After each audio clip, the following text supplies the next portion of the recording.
Este vídeo es especial. Vamos a hablar de un tema que afecta a VisualPolitik y en general a todo YouTube. No es que vayan a cerrar este canal, ni muchísimo menos, pero es posible que los que nos veis desde la Unión Europea no podáis volver a ver muchos de nuestros vídeos. Exacto. Hoy vamos a hablar del artículo 13.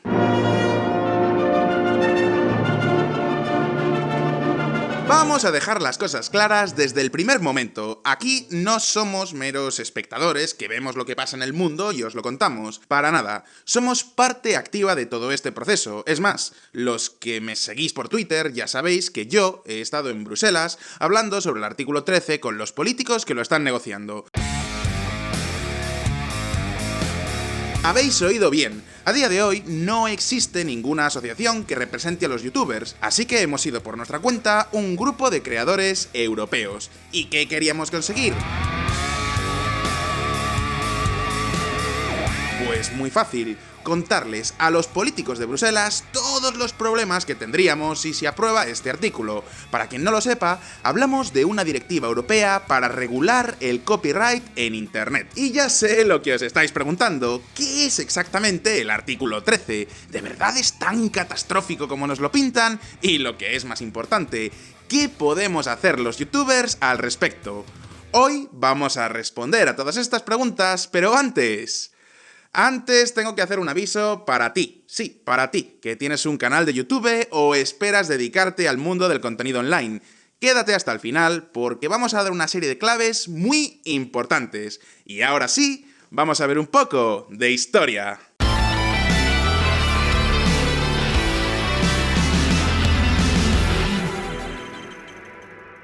La pregunta que más veces me han hecho en los últimos 3 años de mi vida es: ¿se puede vivir de YouTube? Y la respuesta es que sí. Para que os hagáis una idea, si sumamos VisualPolitik en inglés y VisualPolitik en español, tenemos unas 10 millones de visitas mensuales.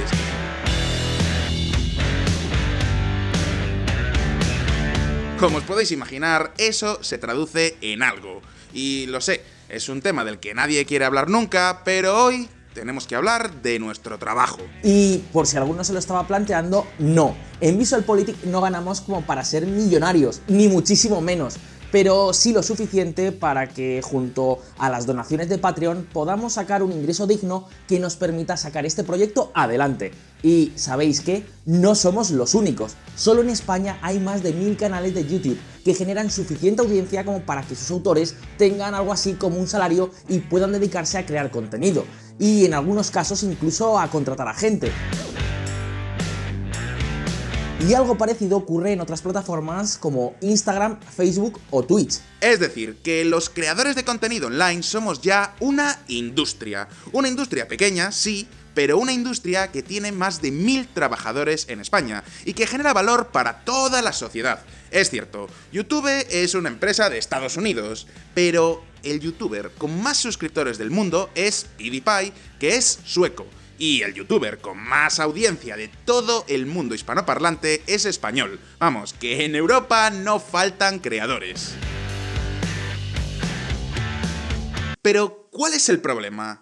Pues el problema es que no hay ninguna asociación que nos represente. Los grandes medios de comunicación o las discográficas tienen sus patronales y sus sindicatos. Nosotros no. ¿Por qué? Pues porque hemos empezado muy poco a poco. La historia de cualquier canal de YouTube es la siguiente. Empiezas con tus propios recursos, subes vídeos porque te gusta y a medida que vas creciendo, llega un momento donde dices, oye, pues mira, ya puedo dedicarme a esto al 100%.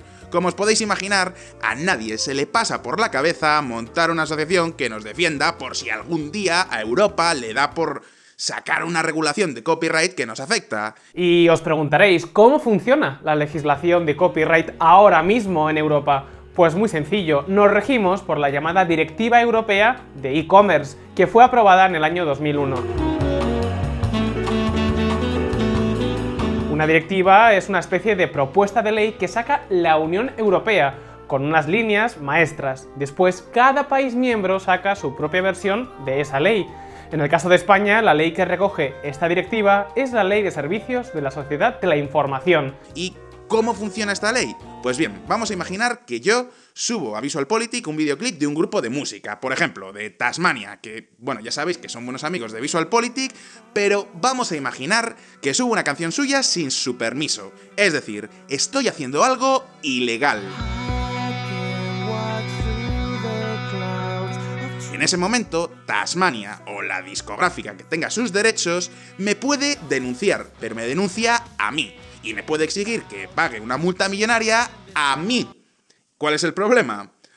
Pues como os podéis imaginar, el problema es el dinero. Yo no puedo pagar una multa millonaria porque simplemente no tengo 1 millón de euros. Entonces, ¿qué pueden hacer Tasmania? Pues se van a YouTube y le piden que quite el vídeo. Para estas cosas, YouTube tiene un filtro especial que se llama Content ID. En este caso, envían su canción a YouTube. YouTube escanea la canción, busca todos los vídeos donde aparece y los bloquea. Esto es lo que dice la ley. Pero ahora viene la parte interesante, porque en este momento llegan Tasmania y le dicen a YouTube: espérate un momento, YouTube, ¿y si en lugar de quitar las canciones nos pagas una licencia? Hasta ahora, la ley no dice nada sobre eso, es decir, YouTube está obligado a quitar la canción si se lo piden, pero la ley no dice nada sobre negociar contratos. Sin embargo, como la gente de YouTube es muy estupenda, les dice: no os preocupéis, vamos a hacer negocios. Si os parece, os voy a pagar un porcentaje del dinero que generemos con los anuncios que van en ese vídeo. Es decir, que negocian un contrato. Y diréis, ¿es un porcentaje alto o un porcentaje bajo? Pues según las discográficas, es bastante bajo. Fijaos en lo que decía Paul McCartney, el de los Beatles, en este artículo. Hoy, algunas plataformas de contenido generado por usuarios no quieren compensar justamente a los artistas y a los creadores por su trabajo, mientras que lo explotan para su propio beneficio. Sir Paul McCartney. Y os preguntaréis, pero vale, ¿tiene razón Paul McCartney o no? Pues lo cierto es que no lo sabemos. Según YouTube, las discográficas reciben la mayor parte del dinero de la publicidad. Pero, por otro lado, esas mismas discográficas mantienen una política de estricta confidencialidad en sus contratos. Y por si alguno se lo estaba preguntando, sí, obviamente, he hablado con 2 asociaciones del sector y ninguna me ha querido decir nada. Solo sabemos una cosa: asociaciones como IFPI o Impala, que son las que representan a las discográficas en Bruselas, quieren que YouTube les pague más. Y para eso necesitan una posición más fuerte en las negociaciones. ¿Y eso cómo se consigue? Pues con una nueva ley de copyright. Y así es como en el año 2016 la Comisión Europea, que es algo así como el gobierno de Europa, sacó el primer borrador de la llamada Directiva para el copyright en el mercado único europeo. Según esta ley, YouTube y todas las demás plataformas de contenidos están obligadas a compensar a los dueños del copyright. Es decir, que los de YouTube ya no compensan a las discográficas porque sean generosos, porque son estupendos. Ahora lo hacen porque la ley les obliga. Y eso se traduce en una negociación mucho más favorable para las discográficas. En principio no suena tan mal, ¿verdad? Pues esperad, porque ahora viene lo malo.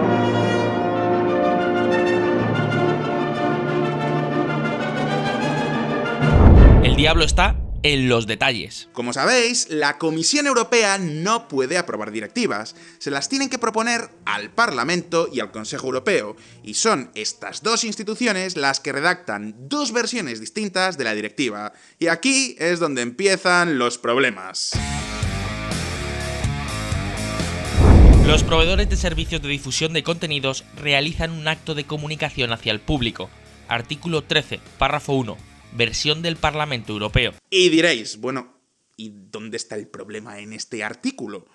Bueno, os voy a traducir el texto legal. Básicamente esto significa que YouTube pasa a ser responsable ilimitado del contenido que se publica en la plataforma. Volvamos al ejemplo de Tasmania. Ahora ya no solo me denuncian a mí por violar su copyright, me denuncian a mí y a YouTube. Y mis queridos amigos de VisualPolitik, los de YouTube sí que tienen dinero para pagar las multas. En otras palabras, que con esta ley en la mano, YouTube se tendría que gastar millones de euros en abogados.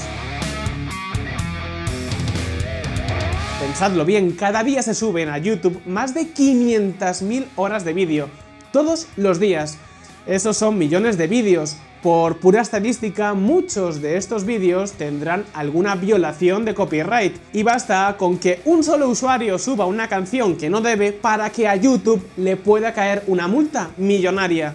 ¿Y qué tiene que hacer YouTube para evitar todo esto? Pues muy sencillo, construir un muro muy estricto. Básicamente, cualquier vídeo que tenga contenido de terceros estaría excluido dentro de la Unión Europea. Por supuesto, los que veáis este vídeo desde Latinoamérica o Estados Unidos no tendréis problemas, pero si estáis en Europa, mala suerte.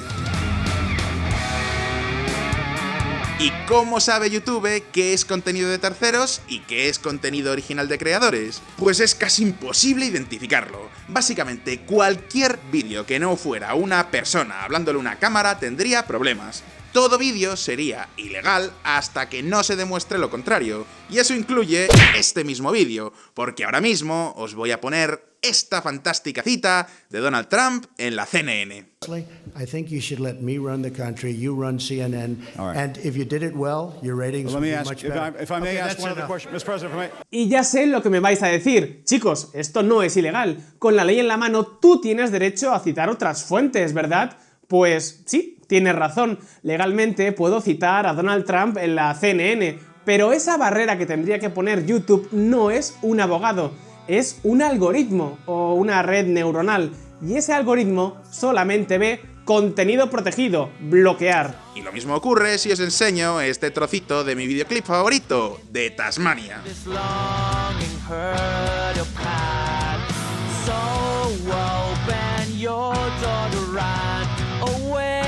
¿Es ilegal mostraros este trocito de la canción de Tasmania? Pues no, por supuesto que no. Pero los algoritmos ni saben de derecho, ni saben de sentido del humor. Al menos por ahora. Y si no, que se lo pregunten a mi amigo Jaime Altozano, que está todo el santo día peleándose con estas cosas. Pero esperad un momento, porque hay una alternativa. Sí, hay una solución. Una solución que satisface a las discográficas, satisface a YouTube y satisface a los creadores. Ahora mismo la vamos a ver. ¿Qué se puede hacer al respecto? Como os decía antes, esta directiva de copyright se ha votado en el Parlamento Europeo, pero eso no significa que se haya terminado de aprobar. En realidad solo estamos en la mitad del camino. Veréis, el proceso para sacar una directiva europea es el siguiente. Primero, la Comisión Europea la propone, y ahí tenemos el primer borrador del artículo 13. Después, el Parlamento redacta su texto y lo vota, y ahí tenemos el segundo borrador del artículo 13. Pero hay un tercer actor, el Consejo Europeo.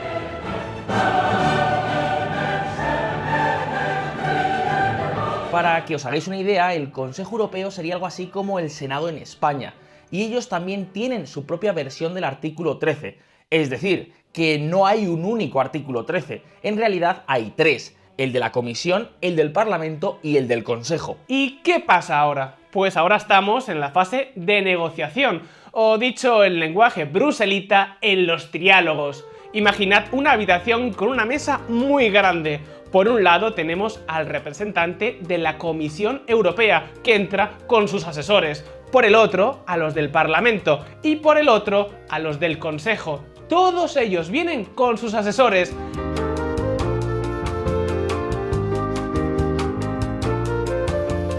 En total hablamos de unas 30 personas que se reúnen todas las semanas para enmendar lo que se vota en el Parlamento. Como os podéis imaginar, se trata de un proceso muy lento. En este caso hablamos de 3 textos diferentes. Y creedme, la versión del artículo 13 que propone el Consejo Europeo es muy distinta.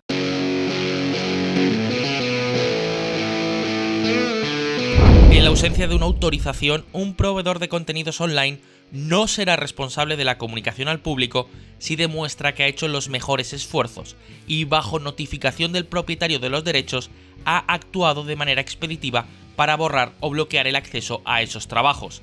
Artículo 13, párrafo 4. Vale, voy a traducir. Esto significa que YouTube es responsable por el contenido que hay en la plataforma, sí, pero tiene responsabilidad limitada. ¿Y esto qué significa?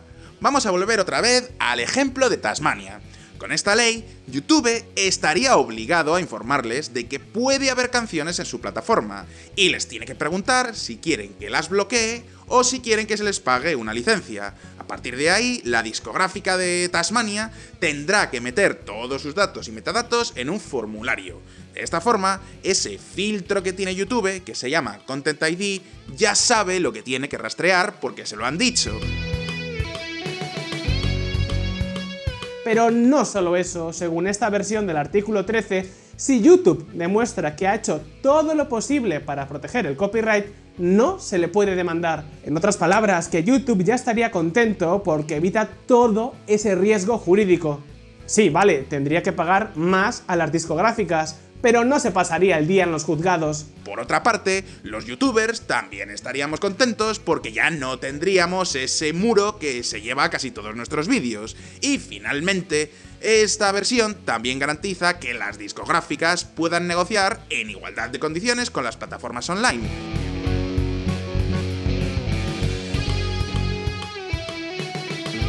En resumen, ¿cuál es la diferencia entre la posición del Parlamento y la del Consejo? Pues que las consecuencias del texto del Parlamento son que YouTube se convertiría en un canal de televisión más.